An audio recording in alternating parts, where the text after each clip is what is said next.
Hello, everyone. Okay, everything does working. It's in a weird color.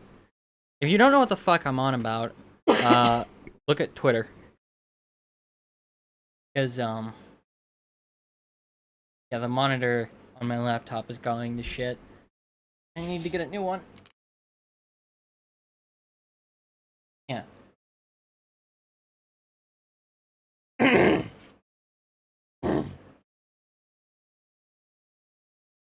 Gonna be fun. Quality right, then. There we go. Because, believe it or not, Mom has actually played D&D and knows what they're on about. Or off about. But you're gonna have to move. It's too cold outside. Like, Yeah, so I can see the dang screen. does that work? Much better.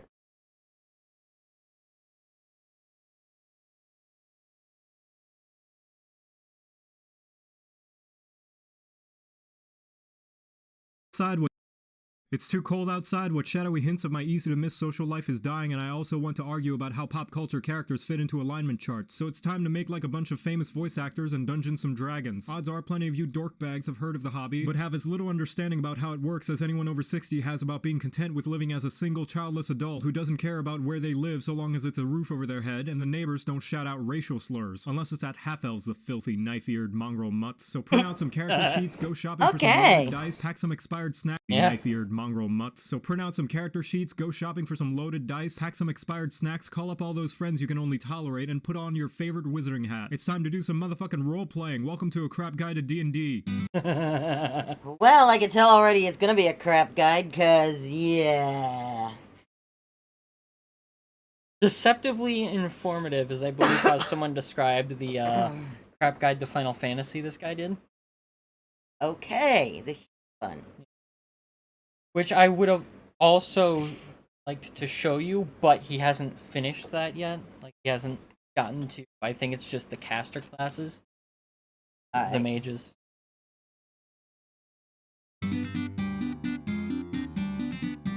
Da-da-da-da-da-da. Do you like hitting things? What am I saying? Of course you do. Everybody does. I most certainly do. All the time. Like now. And hitting things is the best thing about D&D. You can hit literally anything you want. Better yet, you can hit it with a big fuck-off axe while flying into a bloodthirsty rage so potent you could be forgiven for mistaking it for some kind of super rabies. The barbarian is the best class for hitting everything and everyone hard enough they explode into a huge puff of confetti or a shower of blood and organs. What's the difference? They're pretty much the same thing. You get a D12 Well, yeah. Yeah, and so far, he's pretty much spot on. Barbarians get to hit everything. Yeah. You want to say something? Your hit die, one of the only times you'll ever use a D12, but it does mean you'll be soaking up hits better than my pillow soaks up tears after I take a look in the mirror for a few seconds. You start with just about every important combat proficiency and any weapon of your choice. And if you're taking recommendations, I highly suggest going for the dual-wield chainsaw shotgun laser earrings with detachable missile launchers and drink dispensers. Ooh, and they have built-in cup holders. Look at Push it near the... And for the record, no, those don't actually exist in... That is why we have a little something called homebrew. Yeah, okay. Look at that. No tool proficiencies, but who cares? Nobody uses tools anyway. You pick them to add to your character for backstory purposes and then forget they exist because you only ever roll for skill checks anyway, you lazy, thoughtless gobblebright. Yes, I just made that up, and it's what you are, you stinky feigl bitch. In fact, who even needs armor? Your pure, unadulterated chutzpah will block enemy blows better than even the shiniest of chainmail bikinis. Better yet, you have spider sense, which assists in you avoiding traps, spells, obligatory social events, and laundry. And of course, the signature trait of the barbar is being able to enter a ferocious frenzy of force that foes will fear for all their fannies. No, nothing will get you out of laundry. Nice try. During your rage, you may be easier to hit, but at the game that you are better at hitting everything else. And not just that, your muscles grow to the size of crag-faced garmoofis. That's a made-up word. I don't care that the things I'm using for analogies aren't real. Intelligence is a dump stat anyway. That's why mine is the number that comes after 3. And now you know how to play barbarian. You're welcome. Mine is the number that comes after 3. Oh god, what the fuck? Frail spell. What did you do? I don't know. I'm scared. Blow something up? What? I hope not.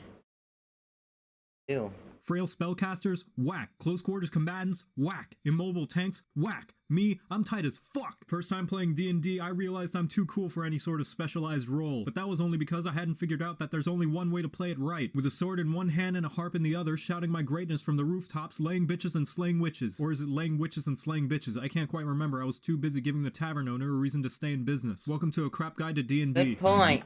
Okay. Okay.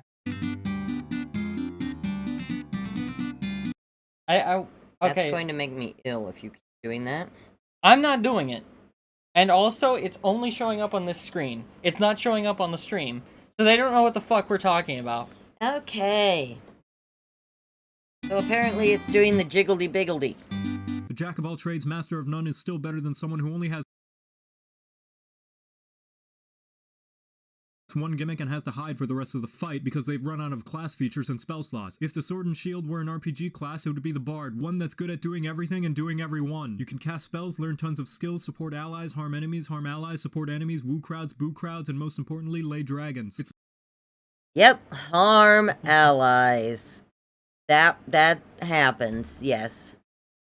Because the most fuck 'em. versatile class, and its various archetypes allow you to fill literally any role, so who even needs anything else? Need DPS? College of Swords. Need a tank? College of Valor. Want to make rogues useless? College of Whispers. Need to get good at the game? College of Sit Down, Shut Up, and Listen. Your most important feature, Bardic Inspiration, is like the little girl Wolverine version of the Big Daddy Logan, and is absolutely game-breaking. By being a radiant concentration of pure awesomeness, you can allow anyone else an additional die to roll and add to almost anything. Think that weak-ass wizard won't be able to make the con save against that poison attack? Inspired. The fighter needs to land the killing blow on an enemy with a high armor class. Inspired. Your wingman just told you about a hot piece of sliz that walked into a high-class tavern and that he needs you to hype him up to be able to talk his way in and maybe nab a few extras on the way out for you. You best bet your ass that homie's gonna be inspired. In fact, screw your wingman, you can do it yourself. Jack of all trades and expertise means whatever you're bad at, you're suddenly good at, and whatever you're good at, you're suddenly unbelievably amazing at. Nothing can stop you, well, maybe except a pretty face. By playing D&D, you automatically sign an unwritten contract that forces you to write your character to fall under the purest stereotype of whatever class you pick. Everybody knows you have to follow that contract, or else Matt Mercer will sneak into your house and throw foam noodles at you from the corner of your living room.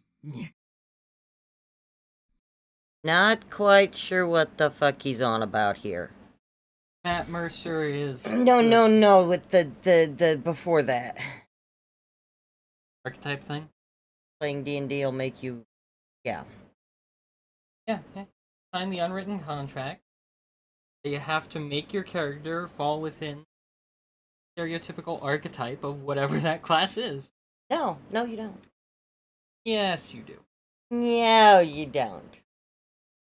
Have you played D&D? Ruining the joke. Ha, I win. All wizards are smartass eggheads, all rogues are kleptomaniacs, and all bards are lust-compelled sex deviants. It's just the rules, I don't make them. And of course, the main gimmick of the bard is that it's artistically expressive in some way. People usually think this means musician. That's because their brain are like this, while my brain are like this. They can sing, dance, paint, prance, make a pretty dirt drawing with a lance. Plenty of ways to further enhance the battlefield if given the right chance. Now you know how to play bard, you're welcome. Okay, I will agree with that part. The ice cream. Did you not see the ice cream? I missed the ice cream. Where's the ice cream? If given the right chance. Now you know how to play bard, you're welcome. Mike drops the thing of ice cream. No! That's ice cream abuse. Quit it! Welcome. Yeah. Now this may sound rather odd, but sometimes the best in the squad is the one with the cross who can smite like a boss by harnessing the bitch slap of God. With a mace that even ogres will flee, you'll cast and crush things with glee. Some think they're not strong and those people are wrong. Welcome to a crap guide to D&D. Alright. It's gonna be fun. Yeah. The support is someone everyone wants on their team, but nobody wants to be. Lucky for you, the cleric is like a support that decided to buy a taser after being too fed up with being told to heal the barbarian who ran into a 1v20 encounter. Clerics are the religious fandoms in the D&D world that are so crazy into their deities that they've turned their fangirling power into something that can actually pack a punch. Having the same armor proficiencies as a fighter and the self-sustaining capabilities of a paladin that's been juicing with unicorn hooves and dragonborn acid. They have so many teeth-grindingly infuriating spells at their disposal on top of all that dungeon masters all over the world universally agree to ban clerics from the game so as to not make encounters absolute nightmares to give proper challenge without throwing approximately 20 black dragons at one cleric alone to keep it balanced. No, we all like the clerics, even the DMs, sorry. Spells like Flash Gordon. If that's what you think, you have never seen a cleric in the hands of somebody who knows what they're doing. Okay, the DMs don't like them, but they're not banned.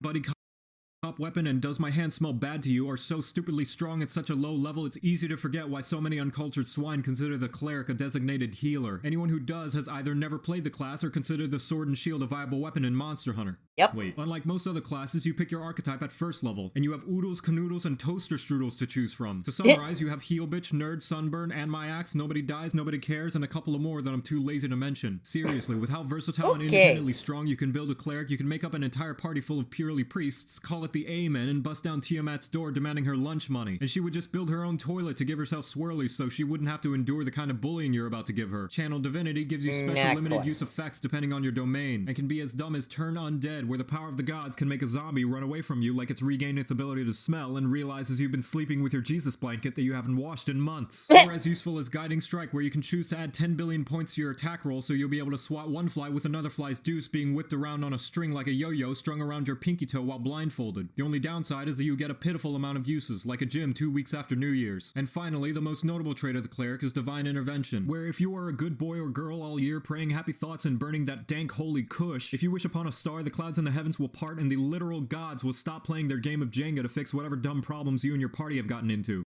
The heel bitch hotline, huh? Yeah. Got it. Not quite that easy, but go.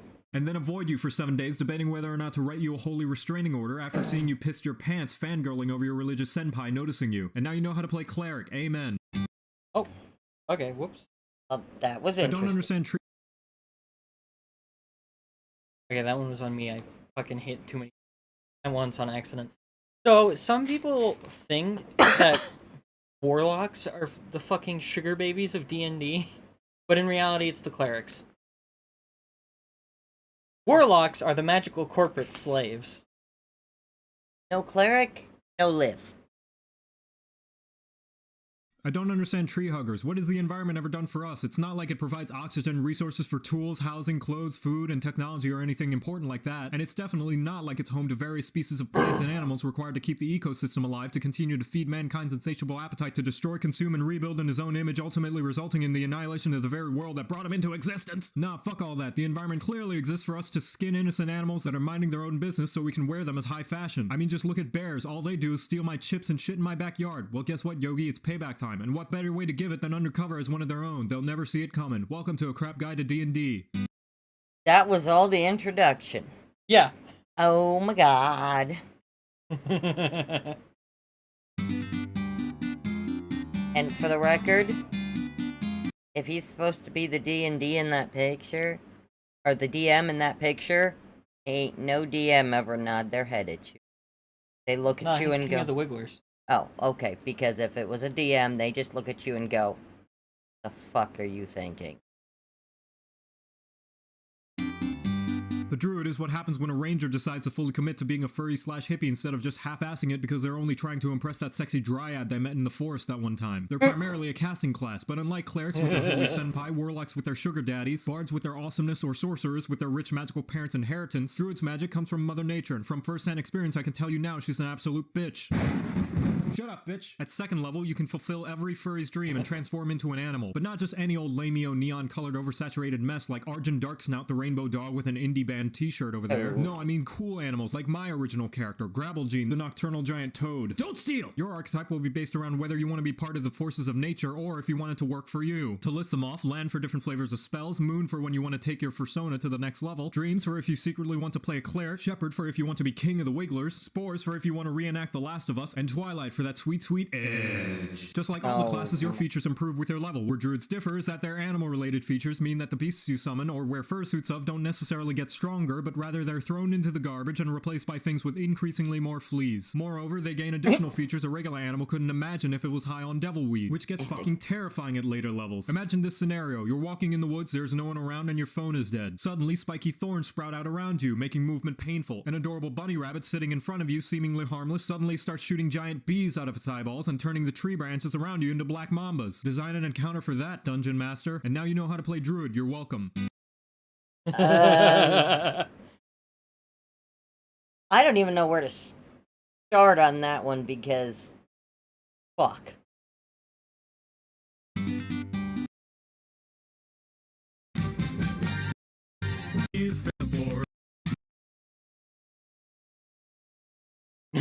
No DMCA. Gee, I wonder what it does. It's a goddamn mystery. Who knows? I'll say it because nobody else will. If you pick fighter, odds are you're also likely to pick human because you're basic like that. And that's not just me saying that, it's science. Human fighters pop out of the woodwork like rabbits on Viagra because people are incapable of choosing something unique even when they're given options like playing as a kobold Rabbits on Viagra. God save us. And I'm not that religious. paladin who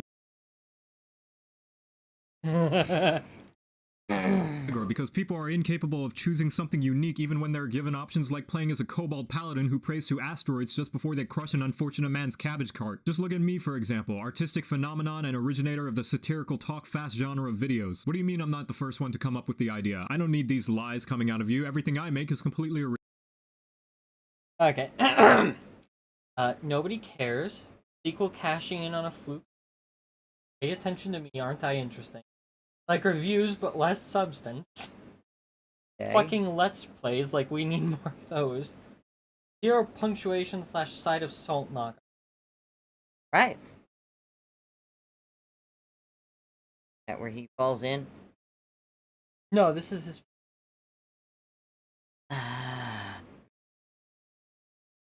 Original and everybody knows it. Come on, Master Chief, let's get the fuck out of here. Fighters are the purest essence of the combat side of D&D, all about hitting things hard and fast, getting into the thick of the fight, and hey, you get out of here, we're not talking about you. They're all focused around rolling more dice than a Limp Bizkit song, as well as being straight up easy baby mode because you get to start using any weapon you want, heavy armor, some ranged options, a free cheesecake, and a complimentary belly rub just for picking the class. Seriously, everything about it is geared towards being so noob-friendly, even a Monster Hunter longsword player will be laughing at you. If you feel so inclined during combat, you can heal yourself, attack twice, and take a second action to attack twice again all in the same turn. And that's at 5th level. Not to mention you getting more ability score increases than any other class means that if you go a turn without hitting at least something, then you must have made some kind of D&D sin that angered Gary Gygax, like getting weighted dice or putting milk in before your cereal. Fighter flavors allow you to pick how you want to be hitting the bad guys, like being a magic bitch that can actually take a hit, or ride a bitch while you cut down a fool, or go all out sensei mode and just decide you want advantage for every attack this turn, so you're going to absolutely destroy a bitch. But odds are, knowing most fighters out there, champion is the best bet because it's basic. Yo, we heard you like fighter, so we put more fighter in your fighter. Just be sure to make your character a rough and grizzle-faced middle-aged straight white man with a two-handed sword and a mysterious and/or tragic and/or vengeful backstory just to fit the bill. Don't want to get too creative now, do we? And now you know how to play fighter, you're welcome. That kind of covers it. Yeah.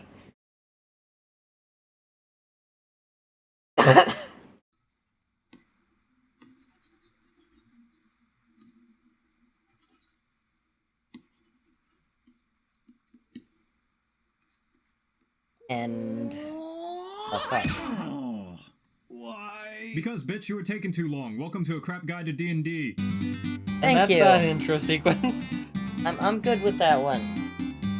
Fighting is like a science and can be used for either side of the moral spectrum. It can be used for evil, like punctuating arguments, expressing a salty loss, and beating up nerds, or it can be used for good, like self-defense, artistic expression, and beating up nerds. And monks are those who have trained heavily in the nerd beating up science of mixed martial arts, foregoing any sort of traditional filthy weapon proficiencies and instead opting for wanting to punch, bam, boom, slam, kick, punch stuff. You start with no armor because, like a barbarian, you have the ability to deflect and dodge attacks with the power of your unconstrained birthday suit. But unlike barbarian, you don't have to rely on the pathetic material world to explodify goblins. You have your knuckles. Martial arts training means you can serve up extra punchables for the bad guys as a bonus action, so no matter how you're doing as Mama said, you'll be dishing out more pain-induced fistings than two lesbians who consider watching porn as a reasonable substitute for sex ed. But it's not Fun.